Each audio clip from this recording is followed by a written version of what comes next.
My name is Anna Palmer. I'm the CEO and one of the founders of Punchbowl News. We are thrilled to be in Atlanta, Georgia. This morning, I want to thank all of you for coming in person. We also have a very large audience on the live stream in Washington and beyond. So we are very excited to have Governor Kemp in a one-on-one conversation as part of a two-part series with AIC, American Investment Council. The series is called Investing in Your Community. We afterwards are going to have a fireside chat with Drew Maloney. He is the CEO of AIC, as well as Zaxby's CEO, Bernard Acoca. With that, I just want to remind everyone, Punchbowl News is on social media at Punchbowl News on all of the platforms. If you hear something interesting or you want to share about the conversation, we encourage you to do that as well. With that, I'm going to welcome the governor to the stage. Governor Kemp. Thanks. Good morning. Thank you. There. Good to see you. Thank you. Thank you so much for doing this, sir. Glad to do it. We are going to start with some news of the day, as we always do, and then we're going to focus on our conversation about investing in small business and private equity. What a day to be here, Super Tuesday. Oh, yes, Super Tuesday. Let's talk about that. We expect former President Donald Trump to steamroll the nomination today. What do you think about that, and do you think he can win in the general election? Well, I mean, look, he's been dominant in the primaries so far. I think, quite honestly, I'm glad the process has been able to play out like it has with the, former governor and Ambassador Haley still in the race and really bringing a little bit different narrative to the campaign. And I think some things that she's passionate about, I think some things that a lot of other Republicans are. So, I mean, I personally think it's been better to let that process play out than I guess a month ago there was people, at the RNC trying to declare the race over, and that's not the way the process should work. It never has, and it's really the voters that decide. So I'm glad it's kind of played out. I think Trump will have a big night tonight, and then we'll see what happens after that. I definitely think he can win in November. I mean, look, whether you're a Republican, whether you're a Democrat, Biden's numbers are in the tank for a lot of good reasons, and we can certainly talk about that. And so it makes it where Trump absolutely can win the race. And I'm one of the people, and I've said this multiple times, I also think he can lose the race. I think it's going to be a lot tougher than people realize. And I think Georgia is one of those states like, North Dakota and Arizona and Wisconsin and others where, it's going to be really close. And, I think right now there's probably a lot of people that are just going to be voting for the lesser of two evils. A lot of people very passionate about, Biden and Trump. And so, where that small group in the middle goes or doesn't go, or whether they don't vote or who they decide at the end of the day to vote for is really, I think, going to decide the race unless something else crazy happens with a third-party candidate or something. Do you think it's time for Nikki Haley to get out after today? Has she made her point, given the fact that Trump is expected to have such a dominant time? Or do you think it's, this is democracy in action? Well, I think it's definitely democracy in action. I mean, most of the times people are getting out of political races because they're running out of money. And she's still raising really good money. So, there's obviously some people out there that want her to continue that narrative. I have no idea what her plans are. We'll probably hear more about that tonight, though, maybe. I always say it's money and momentum, right? Those are the two things that usually feed a presidential cycle and why candidates get out, because they don't have that money. Yeah. A lot of folks thought you might be a good candidate to run. You decided not to do that. Why not? Well, my wife's here, and I don't want to talk about it. No, I'm just kidding. I like that. Is that the best first lady in the country, by the way, Marty Kemp. All right, welcome. Well, that I did have a lot of people talk to me about that, but really. I was solely focused on winning my reelection, really one of the toughest races in the country, the most well-funded opponent in the country, and I had to focus on that all the way through 7 o'clock on the November election day. And, our whole family was exhausted, and I'd made a lot of commitments to our folks. I had to get ready for, the legislative session, put a budget together, the inauguration. And so really by the time I even had time to get slowed down enough to even think about something like that, I mean, there was already a dozen Republicans in the race, a lot of good candidates, and I personally felt like just, adding somebody else to that mix would not be beneficial to the process, and it just wasn't good timing for us. All right, so ... We'll see. Maybe there's a presidential run in your future. We're going to shift very quickly to the conversation of the day, but before we do that, Georgia have to talk about the fact that this is one of those key battleground states going into the general election. What do you think? What do you see is happening? You're traveling around, the state legislature's meeting, right now. Is it trending blue? Is there opportunities for Republicans? How do you kind of suss out Oh, look, that? it is definitely not trending blue. Yeah. I think if anything, if you really look at the generic ballot in Georgia, it's probably a 52-48 positive Republican ballot here. But it matters who the candidate is, and it matters what you're talking about. And I've said this going way back months and months ago at the RNC donor conference up in Nashville. I gave some remarks up there and really made a point that, in my opinion, for our nominee to win Georgia, and this was when there was 12, 14 people in the race, we need to do several things. Number one, we need to be focused on the future. We don't need to be looking in the rearview mirror, complaining about 2020 election or anything else that happened in the past or who did what. We need to stay focused on the future. We need to tell people what we're for. We got to give people a reason to vote for us, not just be against the other candidate. Everybody knows what the bad things are of Joe Biden and his administration, and in my opinion, there are a lot of them. And then we got to have a candidate that can win. And so I think that's what the people that are really going to decide the race in a swing state like Georgia is we're going to have a race to the bottom, like I said at MockCon. At WNL a few weeks ago, or we're going to have people going out and saying, I'm going to vote for this person because of this reason. Right. And that's, to me, what Republicans need to be doing. That's what we did on the re-elect with all the state candidates, whether it was me, Lieutenant Governor, Secretary of State, our Agriculture Commissioner, our school superintendent, our utilities regulators. Everybody has to run statewide. They have to run on their own accord. And we all ran by talking about what we'd done and what we wanted to do. And, we got in the legislative session this time last year, and we did every one of those things that we had promised people we were going to do. And that's why we did well in the election. And we had a good record to run on, but we also gave people a reason to vote for us in the future, whether it was cutting taxes, whether it was fighting through Joe Biden's 40-year high inflation and doing tax rebates, suspending the gas tax, property tax relief, economic development. We've had 3 record years in a row, not defunding the police, but standing with our law enforcement and supporting, no-brainer things like the Atlanta Public Safety Training Center and other issues. And people knew exactly where we stood, and we gave people a reason to vote for us. And, I won my race by almost 8 points, 7.5 points, which, in a 52-48 state, that's what you get when you run on issues and you have a good candidate. If you don't have that, you know what happened at the top of the ticket in our U.S. Senate race. We lost that to a strong incumbent. Mm-hmm. All right, let's shift to the topic of the day, investment in Georgia, the role private equity is playing in the state and small businesses in particular. We are at Hilton today, which is a Georgia company, which had private equity investment that helped it through some tough times, has come out on the other side of that. Talk about how you've seen private equity work in Georgia.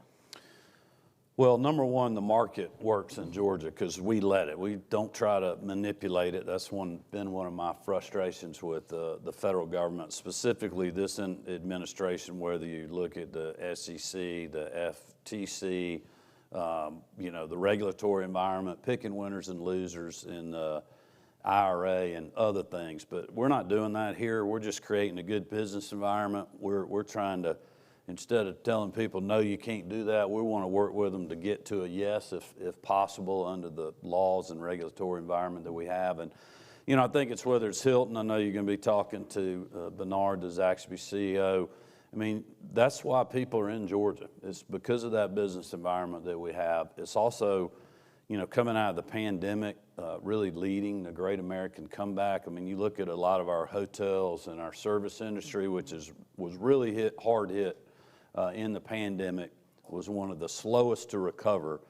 We were the fastest state in the country to get back to positive room nights pre-COVID. We had markets like Savannah that overtook Charleston, South Carolina for the first time ever on room night stays. You look at our job growth, I mean, we have historic levels of unemployment in our state. We have the most people ever working in the history of the state. We have people moving here for economic opportunity. I just read an Axios piece that was talking about the most prosperous zip code saw a 9% increase, and the least prosperous zip code saw a 7% decrease. So you had more people moving into a positive economic experience in our state, which I think really speaks volumes. And it really goes to our message of we wanted to see economic opportunity no matter your zip code, and we've seen that in all parts of our state. And private equity has been a big part of that, just because we have great homegrown companies and family businesses in our state. And when people are deploying capital here, they know they're just going to have a stable environment. It's not going to be going up and down like this. People know how to invest here and really have good levels of success. Plus, if your company's headquartered here, we're such an easy place to move in and out of with our international airport, our seaports as well. And so that's a big advantage for us, not only across the country, but specifically in the Southeast where the competition is very fierce right now. We're going to talk about that in a little bit. You mentioned jobs. Obviously, as governor, very focused on making sure employment rates stay low, that there are opportunities for folks at all levels, especially coming out of COVID. There are nearly 400,000 jobs that come from the private investment and private equity industry, investing in these small businesses, some of the larger businesses, local communities. What role do you see that having in terms of just when you look at the jobs numbers? Well, I mean, it's really part of the whole ecosystem that we have here, and I think it's what's driving private equity to look at Georgia-based companies or look at moving corporate headquarters here when you have businesses that are consolidating. And it's just been amazing what we've seen here. The other thing that is such a big plus for us when you look at the jobs front is the talent that we have here. So for these companies that are buying businesses and then they're going to grow their footprint, whether it's here or they're growing stores around the country and they're headquartered here, when you think about engineers, business executives, just all those kind of nuts and bolts, IT, human resources, legal, whatever it is, medical, we have it all in Georgia. And we're pumping a lot of graduates out every year. And then we have a lot of people moving here for opportunity. And so I think that's a big part of what's driving private equity to be in Georgia as well. I want to talk about that. You kind of talked about the seaport, the airport, the talent here. Governors often play a key role in trying to woo businesses, get more folks to be headquartered in their states. What's your pitch to say to a company, come to Georgia? Well, the biggest thing is what I just said is our workforce, because we're competing, and our state's a little bit different. We have a gratuity clause in the Constitution, so we can't just give a company cash. I mean, we fight against some of our border states that can do that. I mean, they can say, hey, here's $500 million. We want you to build this plant, in South Carolina or wherever. And so that makes it really tough for us competing sometimes, because like our jobs tax credits, they're in the law. So it's not it's not something anybody that's growing jobs in those specific areas or meets the criteria can get those tax credits. But the good thing for our taxpayers is you only get that credit if you create that job. So you're not going to create the job till you build that plant and start employing people. So it's really a safeguard for our incentives in the state. And of course, we have our locals that we're partnering with. So we have a great state-local partnership when you think about tax abatements and other things that are happening that are coming from the local level. But the biggest thing for us is when I first got in office, I ran on strengthening rural Georgia. And part of that plan was to make sure that we had mega sites in regions of the state that would affect rural areas. And if you look at where Hyundai's building the Meta plant, where Rivian's building their plant, other large facilities that we've gotten, there's a lot of really good paying jobs that people in rural Georgia are getting. And that is our biggest pitch to these employers, is our workforce. We have the best workforce training program, the Quick Start training program in the country. Everybody's trying to really copy that because it's been so successful. We've been doing it for 20 years. Like right now, we're building a new facility on Hyundai's campus where our technical college system of Georgia will train their workforce and people that are going to work on their line. And so when they hire somebody, they're going into that facility. It's the first thing they're going to do. They're going to get trained up, and then they're going to go work in the plant. We did that for Kia, 20 years ago. We've done it for people like Gulfstream and others that are here in our state. And just having that workforce, like you cannot produce if you don't have workers. It doesn't matter how good your site is, which we needed to do a better job and have better sites, which we did. But if you have a great site in a place where you can't hire, thousands of people, you can't build a Hyundai Meta plant. And so that's our biggest draw to people, is just the amount of high school seniors who are graduating every year, the amount of people that are going into our technical colleges learning skills and trades, and then obviously our university system is one of the best in the country with, research institutions, whether it's, Georgia Tech, University of Georgia, Fort Valley State. We got great HBCUs that are pumping out graduates. So we have a lot to do, but we're in a really good place. Our time is going to come to an end quickly, but I'm going to get to a couple more questions. One, I want to just talk about the landscape for small business. We talked a lot about some of the bigger companies that are making investments in the state. This series really focused on small businesses, what is happening kind of in different areas of the country. What do you think 5 years, project 5 years from now, what is the small business landscape for Georgia? I think it's only going to continue to get better. It's very challenging out there right now. Marty and I both have been small business owners for over 30 years. I've been signing the front of a lot of paychecks for a long time now to my benefit and my detriment. And I talk a lot about during COVID, the reason that we did what we did was because I've been there on Friday nights, barely paid the people working for me, couldn't pay all my suppliers, and I know how that feels. And we wanted to give people an opportunity to fight through that because we had a lot of small business people that were about to lose everything they had. And that's who we were fighting for. I wasn't listening to the president. I wasn't listening to the national media or the local media. I was listening to our people. And we've governed that way. We've tried to have a regulatory environment that is not burdensome on our small business owners. We've worked on access to capital, workforce, training the skills that, just like, a paving company, a grading company, an electrical company, a heating and air contractor, construction folks, that they have the workforce they need. A lot of those businesses are small businesses, or even if the general contractor's large, they're employing subcontracting to small businesses. So I think that environment is really good here, but it is tough out there for them right now with inflation, cost of insurance, and other things. And that's a lot of the issues that we're dealing with the legislature right now on tort reform and our insurance cost. Punchbowl News, we are based in Washington, D.C., for those of you who are new to us. So we focus a lot of our attention on Congress, what's happening under that congressional dome. As you mentioned, you were a home builder, developer, have been your own small business owner. What's the message you would say to the folks in Washington? I know you stay here more than D.C., but it's always important, I think, to kind of have that, there's a lot of people on the virtual stream here too that are from kind of inside the Beltway, staffers, things like that. What's the message that you have when it comes to Washington? What should they be keeping in mind? Well, sometimes when Washington's doing nothing, it's a good thing for us states. So right now they're not doing a whole lot, so we're thankful for that in some ways, even though they really have a lot of big things. My personal opinion that they need to get done. I know they're working on the budget stuff right now. I know they're working on aid for Ukraine and Israel.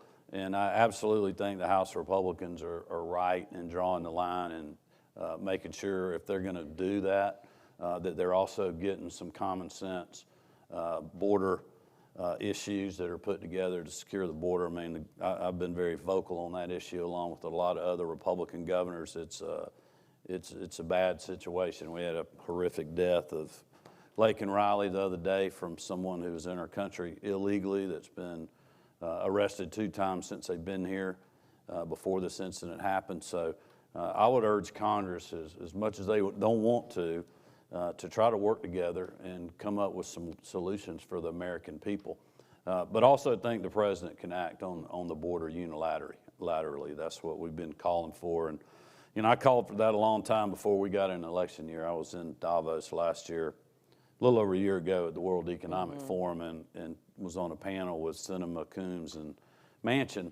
And Senator was talking about the bipartisan group that was working on a border bill. And I said, look, that's great. Y'all been doing that for 10 years, 20 years, and while you continue to keep working on it, let's just secure the dang border, because every state's dealing with it. Fentanyl and trafficking, you know, other issues, and now this horrific murder of Laken Riley. And, you know, those are the kind of things that, like, the American people are getting tired of Congress not acting, or the president not acting, and I would certainly encourage them to do that. All right, we have the message from the governor of Washington. With that, I don't think they're going to listen to me, but anyway, that's... Stay optimistic. Governor, thank you so much for your time this morning. We really appreciate it. Thank you. I appreciate that. Thank you. That's great. Thank you all.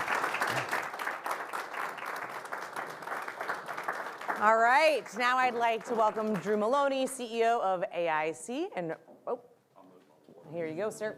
Yes, and Bernard Acoca, CEO of Zaxby's, to the stage for our fireside chat.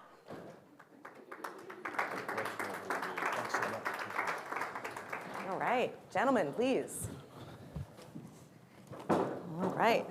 Well, we heard a lot about what's happening in Georgia and the state of the economy and business, so that ties very well into our conversation this morning. Drew, I'm going to start with you. We are holding this event at Hilton. I mentioned that to the governor, a company that sought investment from private equity through some tough times and the exit of that. Why don't you talk a little bit about how private investment can step in for big companies like this that I don't know that most people knew had private equity investment? No, that's a great point, Anna. And the Hilton story is one of those typical private equity stories that really explain what we do and our positive contributions to the economy. 2007, Hilton is sort of a tiring brand that needed to really get some new energy around it. And private equity, Blackstone came in, bought the company, took the company private, put new leadership in, hired a new CEO. The CEO is with them today, Chris Nassetta, who has done an amazing job growing the company. Blackstone held this investment for 11 years and worked side by side with the management team, not only investing new capital, but also working with the team to figure out how you refresh that brand. And over that 11-year period, they doubled the number of rooms, and they expanded to new brands, and they set up a company that is now one of the top global brands for hotels. And then you have a new brand like Signia that we're all staying in today that was all created by the fact that private capital came in to save a brand like that. And I think there are thousands of examples, and I think Bernard will talk about Zaxby's, which is another typical example of what we do of not only investing our capital, but partnering with the business to grow. Yeah, it's a beautiful hotel. If anyone hasn't been here, I encourage you to go here. Bernard, I'm going to get you in a second, but I want to just kind of double down or double click in, Drew, more broadly on Georgia. We heard the governor talk about private investment, small business, how he is seen, and trying to make Georgia a place where it's optimistic for people to want to invest in. Right. What are you seeing when it comes to private equity here in this state? I mean, Georgia is one of the top states in the country to get private investment dollars. And I think you see that because of the environment. They have a tremendous workforce, a great education system.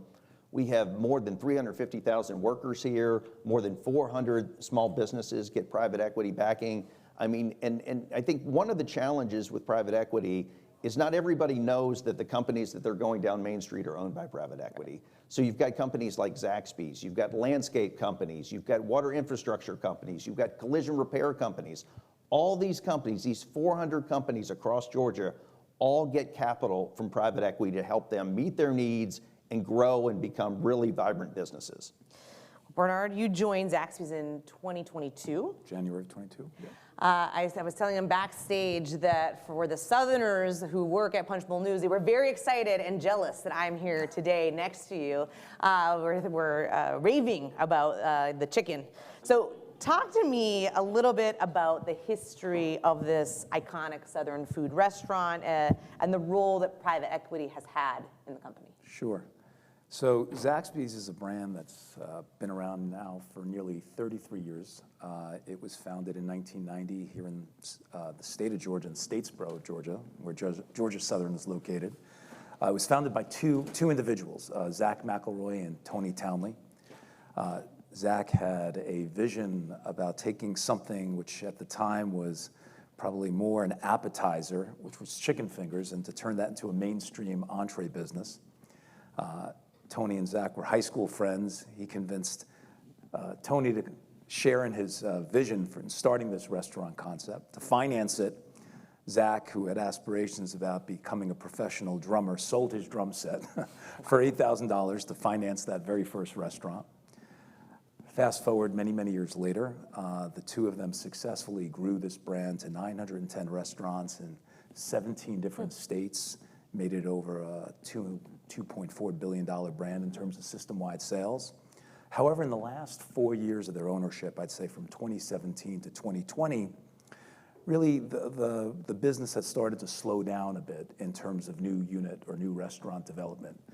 In each one of those years, the number of new restaurants started to decline. Enter Goldman Sachs saw an opportunity to buy the company in November of 2020 with really a mandate and a vision to reignite growth again.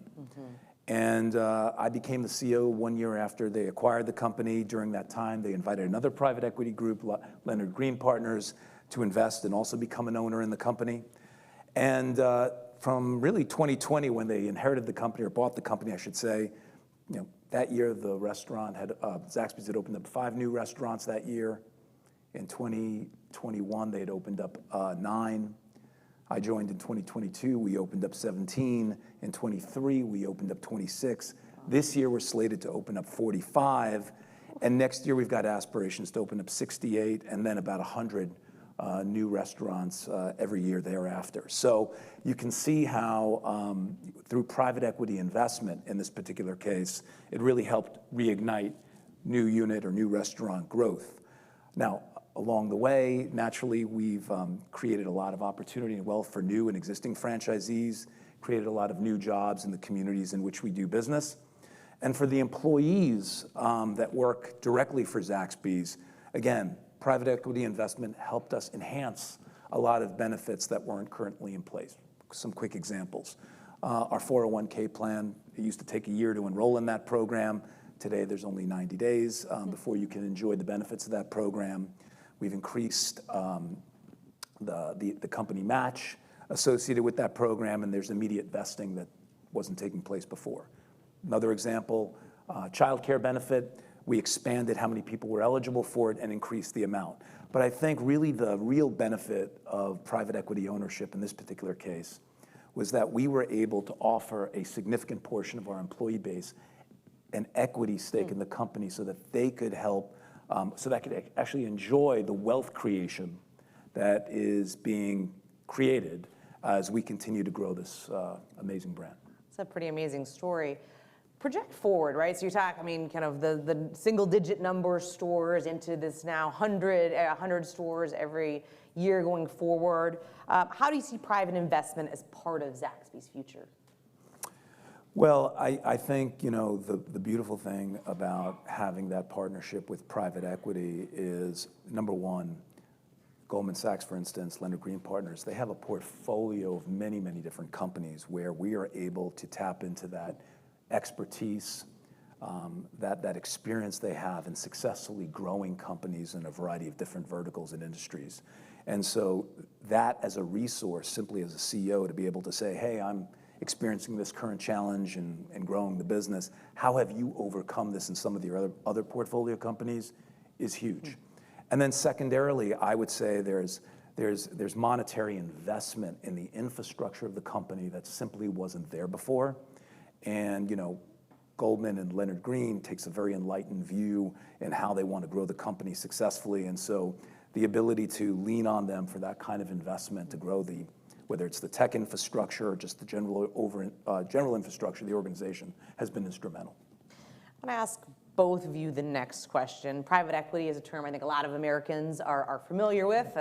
Drew, you and I have been talking about this for a couple years now. But small business in Georgia also use private credit. We heard the governor mention that as well.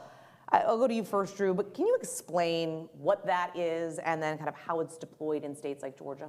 Yeah, I mean, as the governor said, the small businesses across Georgia and across America are looking for capital to succeed and grow.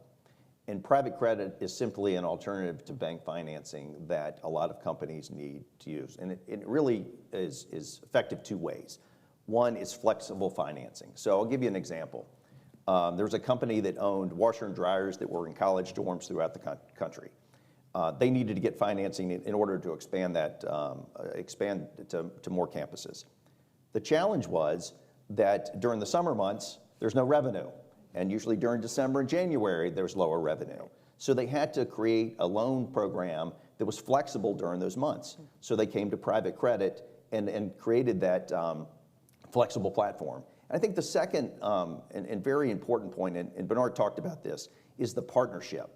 Is that the private credit funds and the private equity funds have professionals across the work stream that have worked in businesses and partner with the companies to help them work through the economic challenges that they face. And I think that's a real difference in what private credit offers. But sort of make no mistake about it. I mean, we're for more capital in the market. We work with banks a lot. We need as much capital flowing to these businesses so they can succeed and grow and create the jobs that we're all talking about here today. Yeah, Bernard, I mean, I think from that perspective, right? I mean, you're working with banks, you're working with private equity, private credit. I mean, is it important to have that mix of all of those available? Absolutely. I mean, by and large, we've got like a three-tiered debt financing structure. If you're a smaller franchisee, you're more likely to depend on SB&A loans. We happen to be an SB-approved franchise, so it really helps for our franchisees to streamline that process for them. If you're a mid to large size franchisee, you're probably working more with commercial lenders, commercial banks. Again, we have special relationships with some of those commercial banks to facilitate those relationships in the process.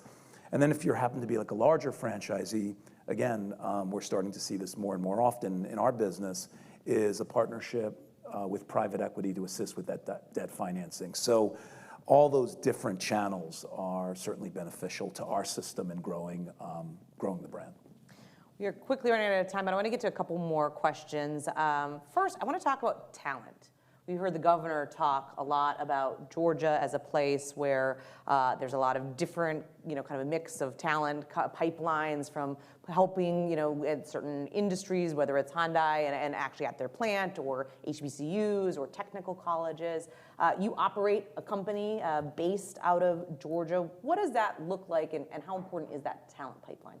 Oh, it's huge here. I mean, over the last 10, 15, 20 years, Atlanta, Georgia has become really kind of the de facto restaurant capital of the United States.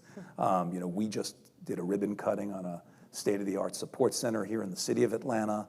But in the city alone, we have some of our fellow peers and competitors that work in the industry, from Papa John's to Tropical Smoothie Cafe to Focus Brands, you name it. And so the ability to have access to that talent pool and that level of expertise in the industry, just in the city of Atlanta alone, is a huge boon for restaurant companies. Not just to mention just the highly educated workforce that exists here to begin with. So for restaurant companies, really, so many of them are attracted to coming to Atlanta because of the talent pool that exists here. Build on that, Drew, a little bit kind of like from the more 100,000-foot perspective, right? You look at a state like Georgia, a lot of private equity investment. Talent is one of the things that they're looking at when it comes to kind of deciding to invest in a place. Absolutely, and I think you're seeing companies that are very successful companies like Zaxby's really focus on training their workforce. In order to keep your workforce, increase productivity, increase sales, you need to train and work with your team. And I think in private equity, you're seeing a focus on that, And you're also seeing a focus on shared success, like the equity that Bernard's talking about for its employees. There's a broader program, Ownership Works. There's other sort of shared success programs that private equity companies are putting into place in a lot of their portfolio companies around the country to empower those workers so they can also have that same sort of shared success that we're all talking about. All right, we're going to end on the same note. I often like to end on this note, which we did with the governor about we have a lot of folks here on the virtual stream that are staffers that are operating in Washington, that are advising members of Congress themselves on these types of issues. What's the one thing, and I'll start with you, Bernard, and Drew, I'll give you the last word, that you would want to, the message you want to resonate from this conversation here in Atlanta, Georgia to Washington? Well, I think generally speaking, you know, I'm hoping that the regulatory environment will be very pro-restaurant, pro-business.